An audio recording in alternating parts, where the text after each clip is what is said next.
Ngithanda ukuthi ngubingelele ngiphinde futhi ngikwamukele khona la ku Big Space. Sengiphinde ngabuya ke funa indaba kithinta ezedisk yakhona la eMzansi before ngihlale kodabeni. Cela ke mbukeli ungakhohlwa ukuthi ke ulike and usubscribe. Namhlanje ngiphethe ke indaba ezahlukahlukene, indaba ke trendayo ezenzeka lapha kumaqembu akuyi-PSL.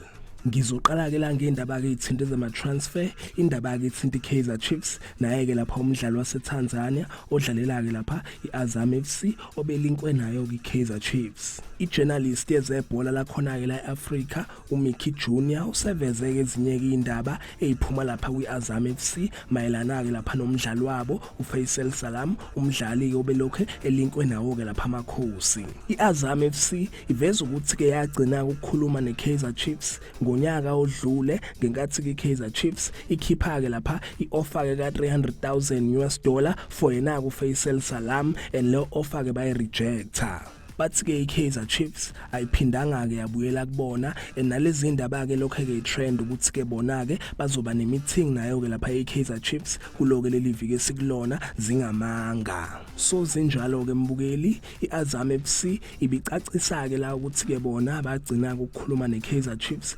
ngenkathi ke ba offerisha lapha u$300,000 for yena ke uFaisal Salam and zonke ke lezi indaba ke belokho ke trend after lapho bezingamanga. Ngidlule ngelapha kwezinye ke indaba ke futhi nazo ke itrendayo ezithintayo na ke lapha iOrlando Pirates nayo ke lapha iPyramids FC. Kunendaba ke la mbukele belokho ke itrenda ukuthi ke iPyramids FC elapha eEgypt bay disqualifyile lapha kwiCAF Champions League. Ama journalist ke amaningi ahlukahlukene athembakele aseconfirmile ukuthi ke nazo ke lezi indaba zingamanga. Baveza ukuthi ke iPyramids FC izoyidlala ke lapha ifinal yayo ke iCAF Champions League. Bathelezi ke indaba ke engekho, ayikho ke into wrong eyenziwe ke lapha iPyramids kuyona ke iCAF Champions League. Sinjalo ke mbukeli izoke lezi ke indaba ezisematheni, indaba kade ngiphathele zona. Cela ukuthi ungakhohlwa ukuthi ke ulike and usubscribe. Ake ngithi ke nje danke, ngiyazibongela.